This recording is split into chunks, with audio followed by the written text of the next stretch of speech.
Hello everyone and welcome back, it's TeknoAxe here. Today I'm playing Kerbal Space Program for Valve, Kerman and Co-Industries. Let's just go into the Research and Development Center to see what we can get and what we need to get and what we have got. Last episode we got some space exploration stuff with this mobile processing lab, which is like bigger one. Yeah. You can process the samples on the site. This model is guaranteed to spontaneously combust in less than previous models. Yeah. We got solar panels, which will be so useful. We can get bigger solar panels eventually, and larger batteries.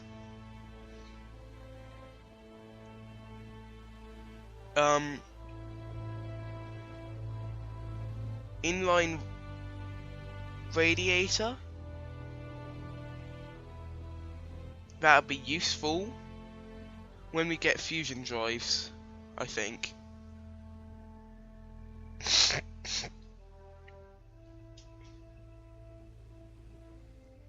We've got these flame out detectors and stuff like that, but we don't really need that kind of stuff.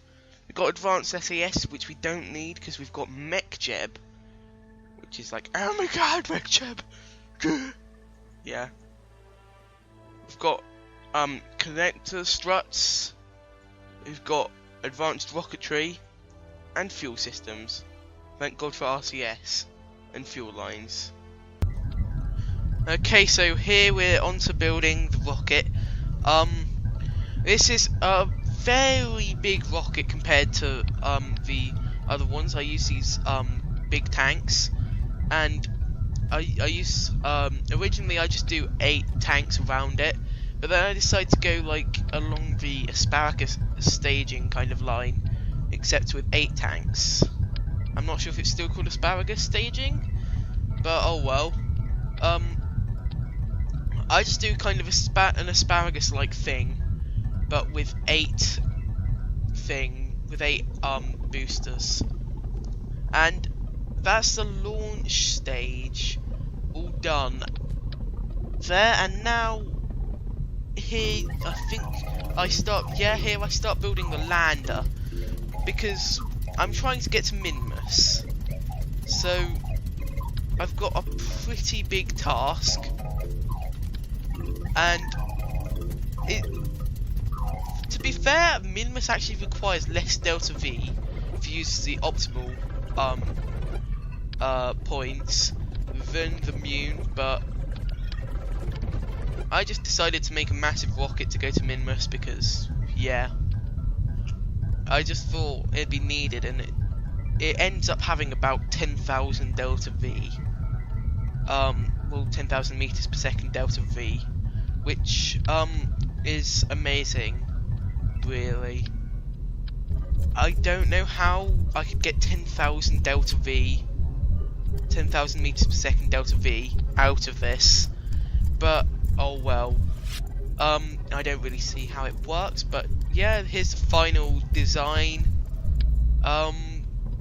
Nearly. I use a few struts there and some lander legs. You might have noticed that I made a bit of a crucial mistake. Forgot a parachute and landing legs, but by this time I haven't noticed that, so just forget I said that. And here you can see my asparagus-like staging in action. You saw one of the stages just go back then. Another one about to stage there. This is a pretty normal launch. Gravity turn at 10,000 meters, and then after that look at the velocity to see what angle I should point at. And the launch is pretty successful.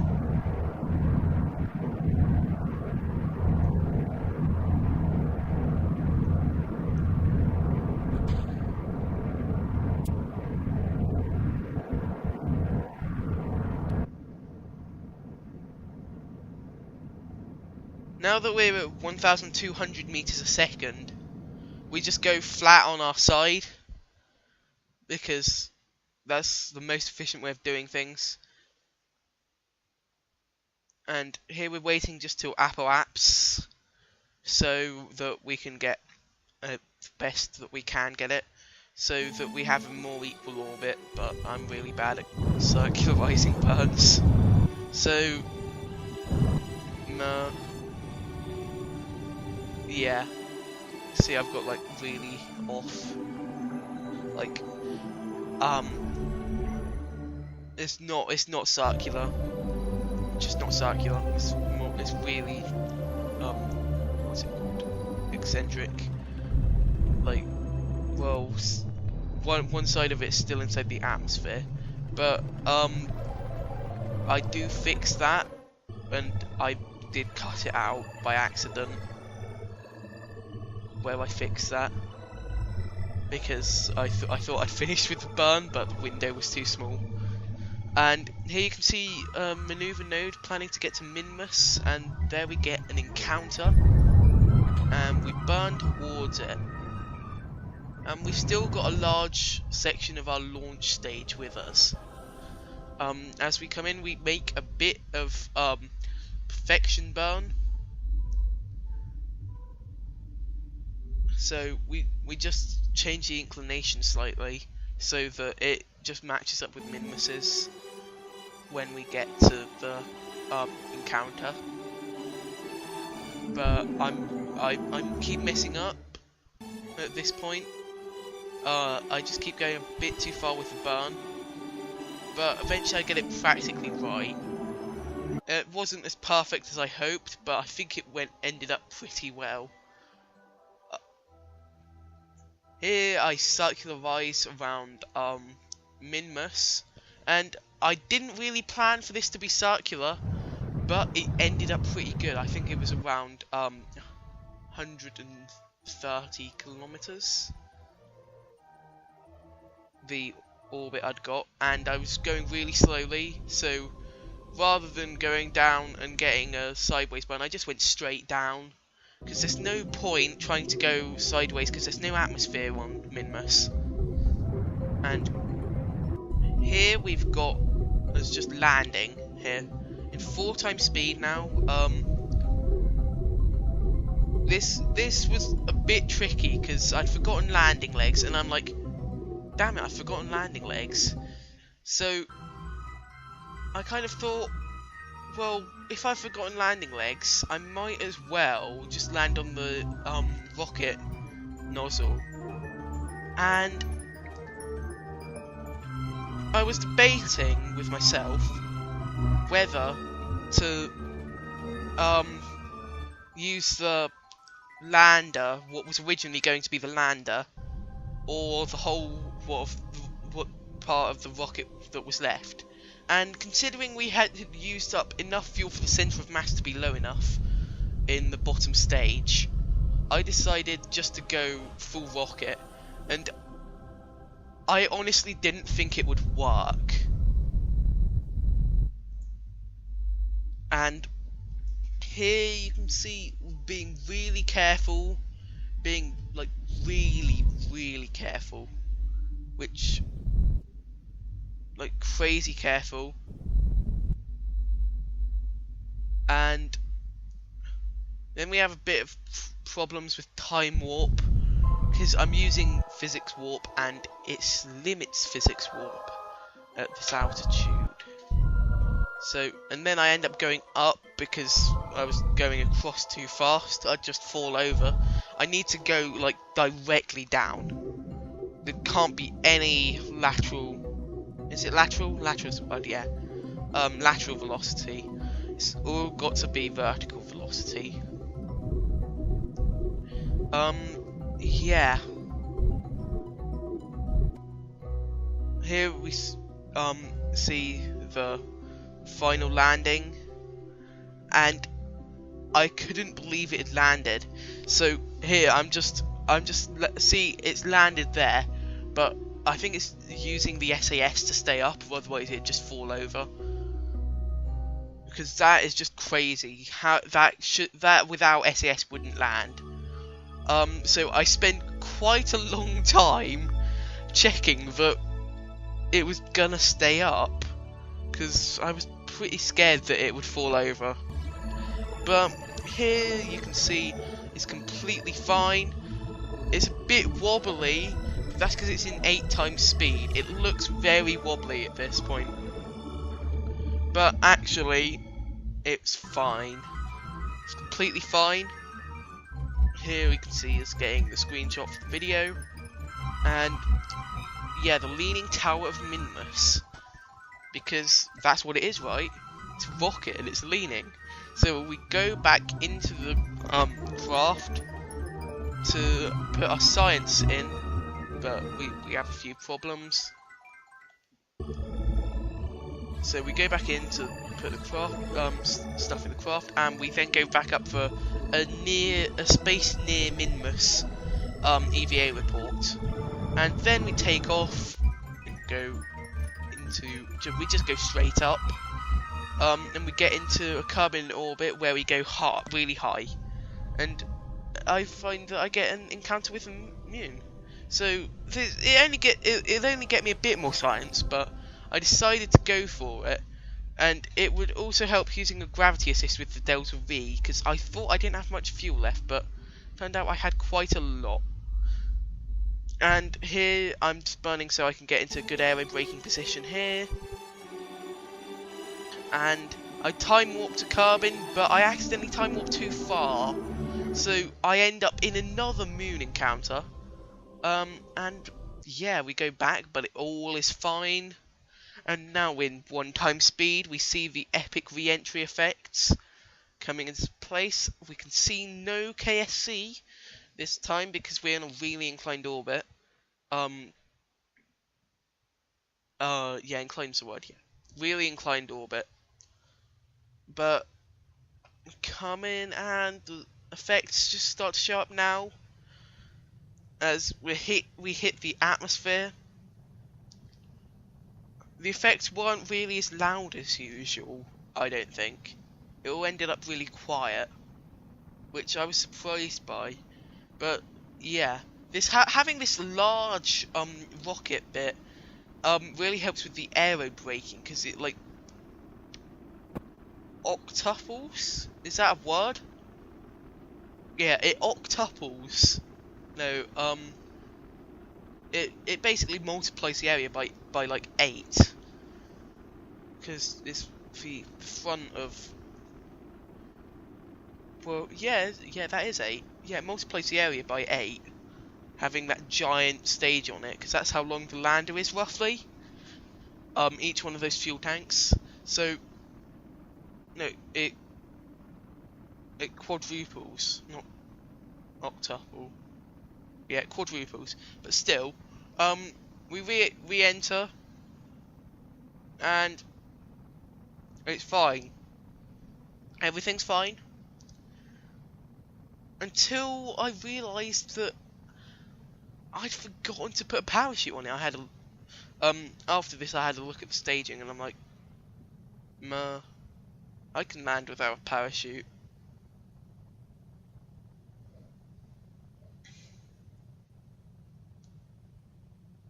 So, after the whole mission, we end up back at Kerbal after the whole mission. And we're just coming to re-enter to Kerbal with the part of the launch stage. No. And as you can see here, we decouple from the launch stage. Because it was just in the way, it stopped all of the control. We had to be pointing the right direction, and it kind of made the talk pretty ineffective of the command pod and the SAS module that I had installed. But you can see here I'm just burning retrograde, and it works fine. You can see that the other part has just crashed into the ocean there. It's like, sad face, goodbye, launch stage. But yeah, in 3 times speed, we go down, and in our descent,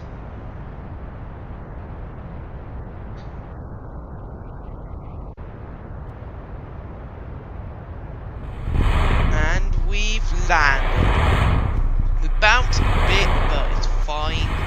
It's completely fine. We just go onto our side, and we let Jebediah out. After doing a bit of science in the ocean, but we didn't really need to. It's just pointless getting tiny bits of extra science. I thought we needed, well, we don't really need much extra science. We get like 0 science for anything. But still, we can't really get Jebediah in. But, nah. So, back to past me, who is doing all of the R&D stuff.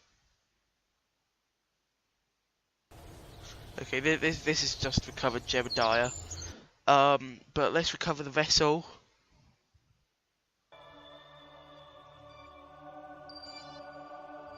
Recover.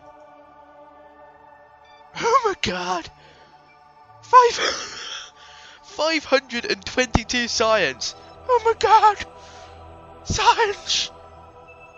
Oh my god! Okay. That's a lot of science. A lot of science.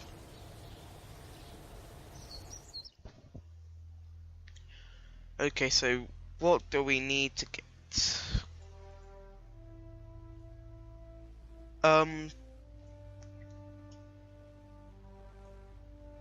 Don't really need landing gear.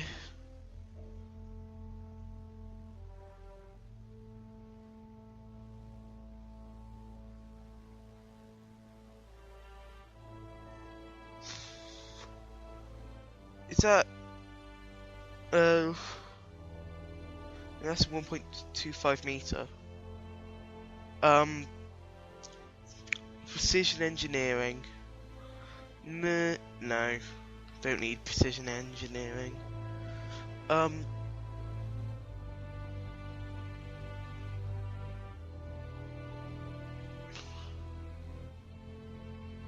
Yeah, we'll go for that. And then this has bigger engine. Bigger engines, yeah. Bigger engines for the win. And skipper engine, that's good. I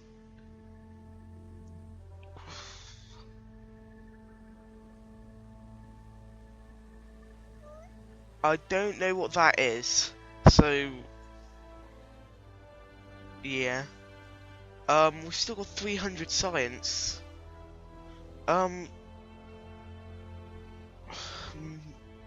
Midget tanks, no. Don't need midget tanks. Yeah, we can go for better solar panels.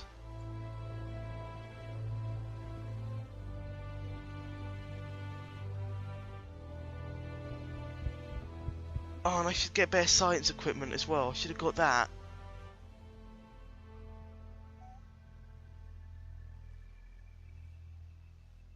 All of these heat radiators and stuff.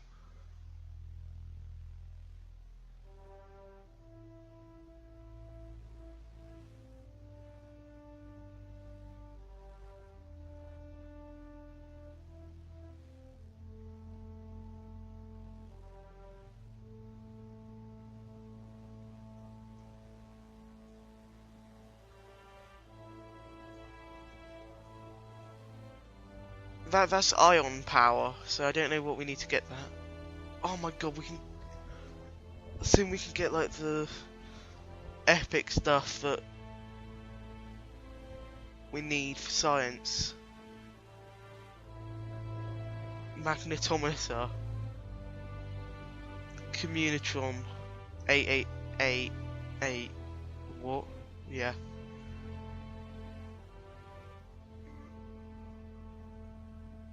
We got a load of epic stuff now, so yeah, we've won the game essentially. Like giant tanks, big engine, 600 thrust, not as much as the skipper actually.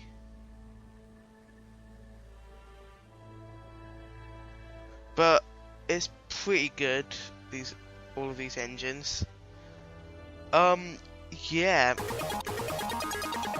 Well, I have been TeknoAxe. This has been Kerbal Space Program, and you will see me playing the game in the next video. Goodbye.